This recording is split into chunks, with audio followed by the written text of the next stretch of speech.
What's up everyone? Welcome back to the channel. Today I've got 3 stories for you that are based on real events, the kind of stuff that actually happened to real people. These aren't urban legends or creepypastas. These are genuine accounts that'll make you think twice about how safe the world really is. Before we get started, if you're new here, hit that subscribe button and turn on notifications. I upload new horror content every day, and you definitely don't want to miss what's coming up. This first story comes from a woman named Octavia who worked as a security guard at an office complex in Detroit back in 2017. She was 26 at the time, recently laid off from her previous job at a marketing firm, and took the security position to pay her bills while she looked for something better. The building was one of those generic corporate structures, 12 stories of glass and concrete, housing various businesses like accounting firms, insurance companies, and a few tech startups. During the day, it was busy with hundreds of employees coming and going. But at night, it became Octavia's responsibility to monitor from the front desk. Her shift ran from 11 p.m. to 7 a.m., Sunday through Thursday. The building was supposed to be completely empty during those hours, except for the occasional cleaning crew that came through around 2 a.m. For the first few weeks, everything was routine. Octavia would do her rounds every 2 hours, checking that all the doors were locked and the offices were secure. She'd spend the rest of her time at the front desk, reading or watching videos on her phone. The building had a keycard system so she could track who entered and when. The cleaning crew had their own cards, and their supervisor would text Octavia when they arrived and left. Other than that, the log should have been empty. But starting in late October, Octavia began noticing entries that didn't make sense. Keycard swipes recorded at 3 or 4 in the morning, long after the cleaning crew had finished. The cards belonged to employees who worked regular business hours and had no reason to be there in the middle of the night. When Octavia brought this up with her supervisor, he suggested it might be a system glitch or employees who'd forgotten to clock out properly. He told her not to worry about it unless she actually saw someone in the building who shouldn't be there. 2 weeks later, that's exactly what happened.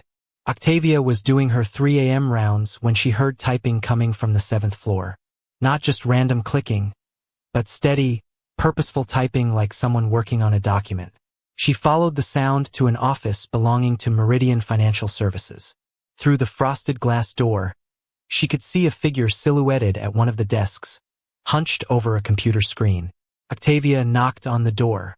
"Excuse me, the building is closed. Can you please identify yourself?" The typing stopped immediately. The figure at the desk turned toward the door, but didn't respond. "Sir, I need you to come out here and show me your identification," Octavia called out, her voice firmer now. Still no response. But the figure stood up and walked toward the door. Octavia stepped back, her hand moving to the radio clipped to her belt. She was about to call for backup when the office door opened. The man who stepped out looked to be in his 50s. Wearing a rumpled business suit and thick-rimmed glasses. His face was pale and drawn, like he hadn't slept in days. "Sorry," he said in a quiet voice. "I was just finishing up some work." "What's your name?" Octavia asked. "And how did you get in here?" "Barnaby Kowalski," he replied. "I work here. I have a keycard." Octavia had heard that name before. She pulled out her tablet and checked the employee directory for Meridian Financial.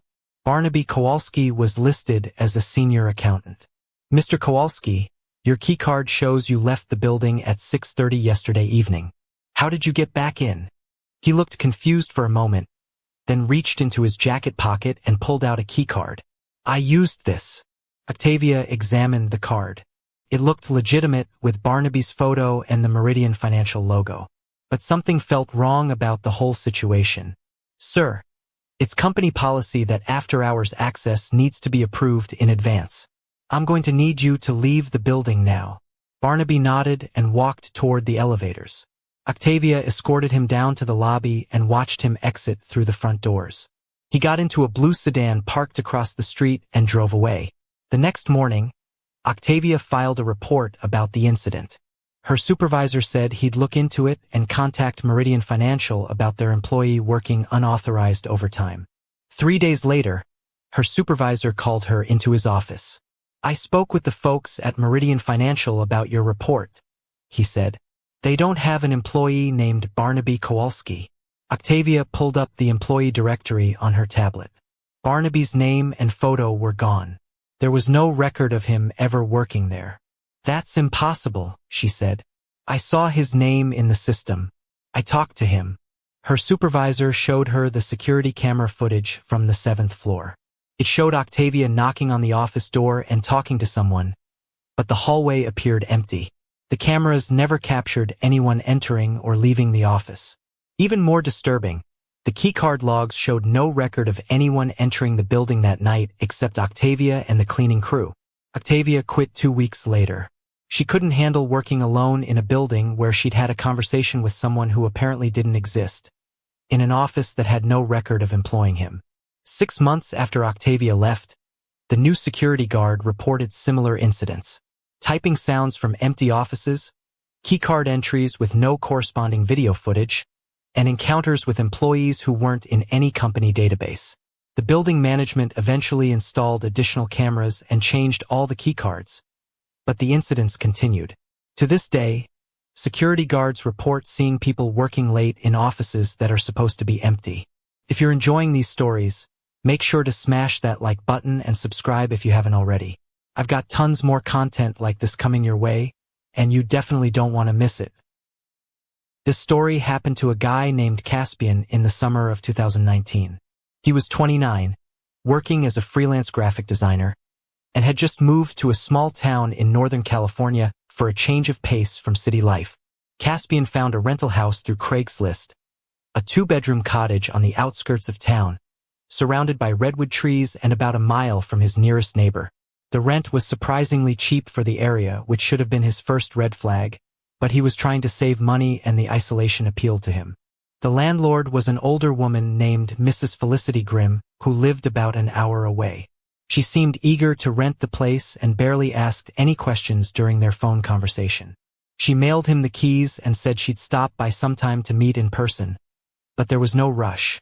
The house itself was probably built in the 1960s, with siding painted forest green, a stone fireplace, hardwood floors throughout.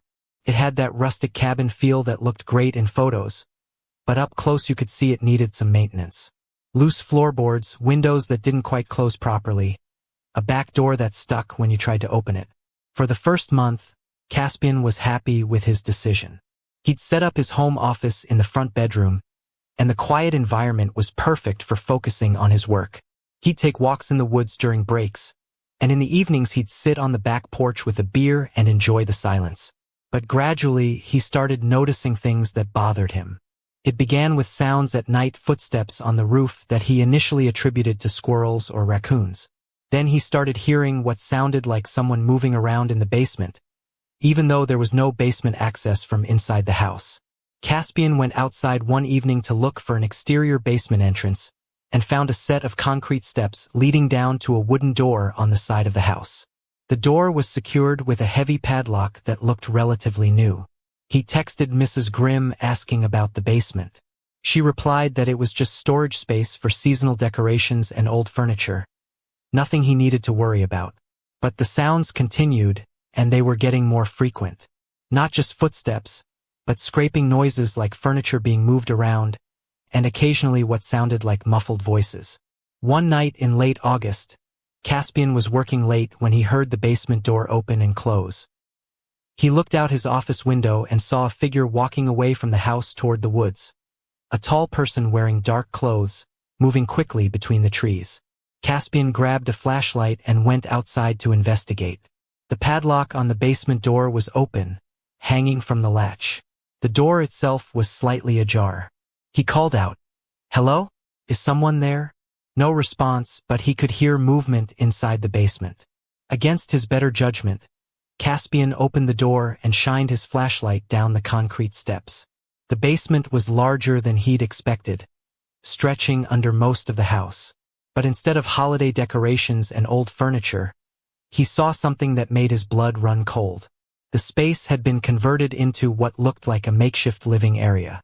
There was a sleeping bag spread out on an air mattress, several plastic containers of food and water, a camp stove, and a bucket that was obviously being used as a toilet.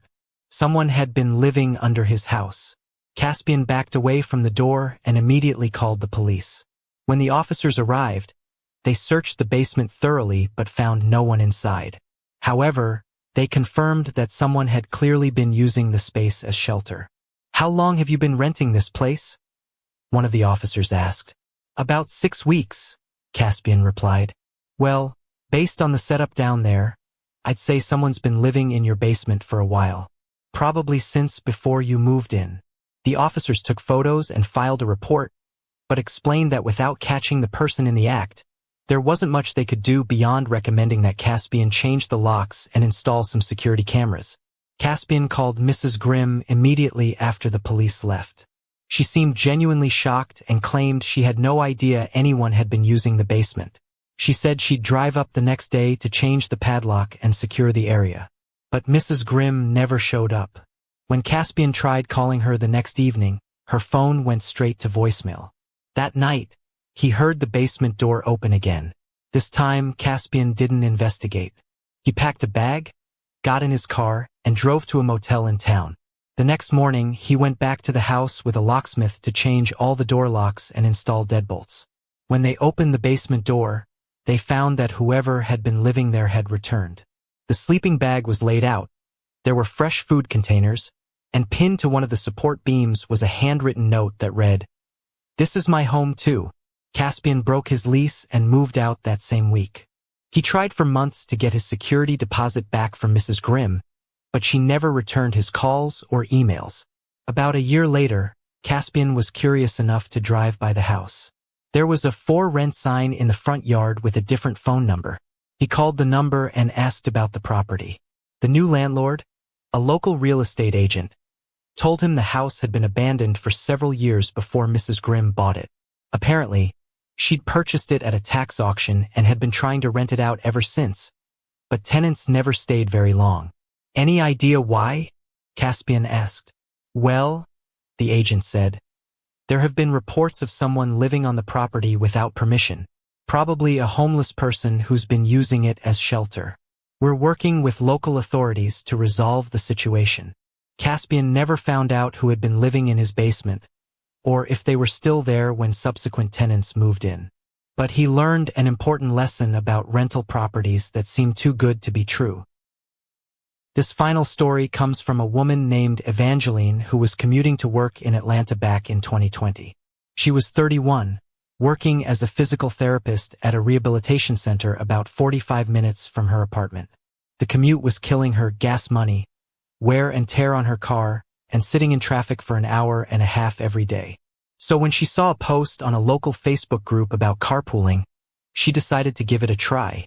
The post was from someone named Thaddeus Kellerman, who worked downtown and was looking for people to share driving duties and gas costs.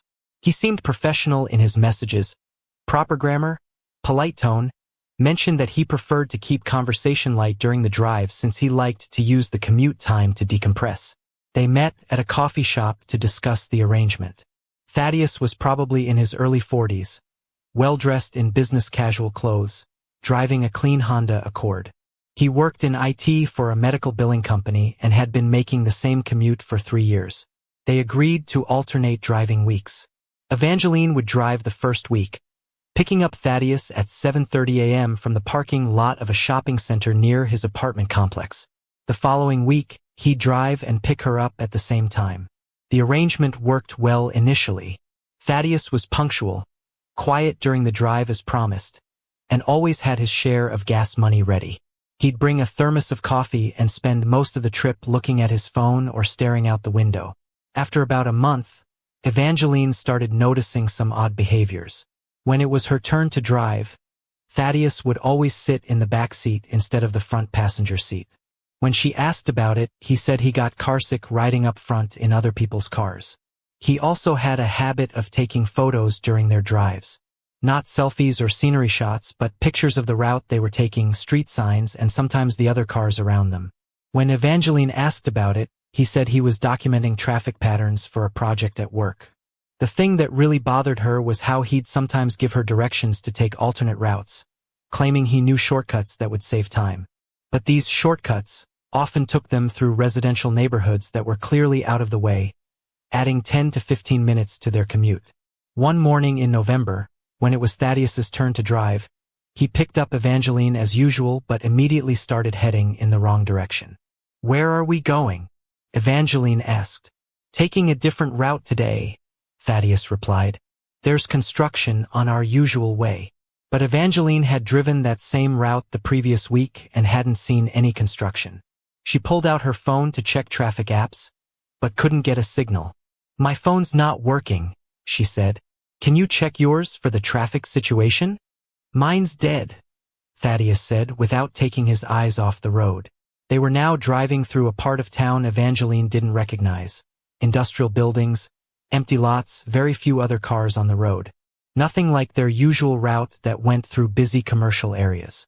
"Thaddeus, I'm going to be late for work if we don't get back on the main road," Evangeline said, trying to keep her voice calm.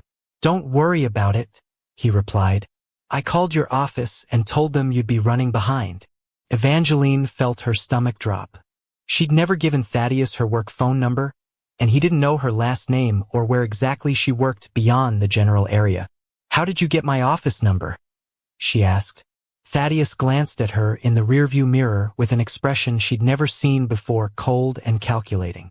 "I know more about you than you think, Evangeline Meredith Parker," he said, using her full name.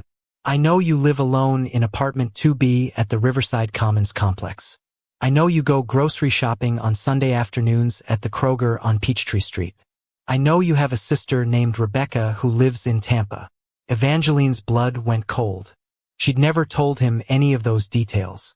"I know you take the same walking route around your neighborhood every evening at 6:30, Thaddeus continued.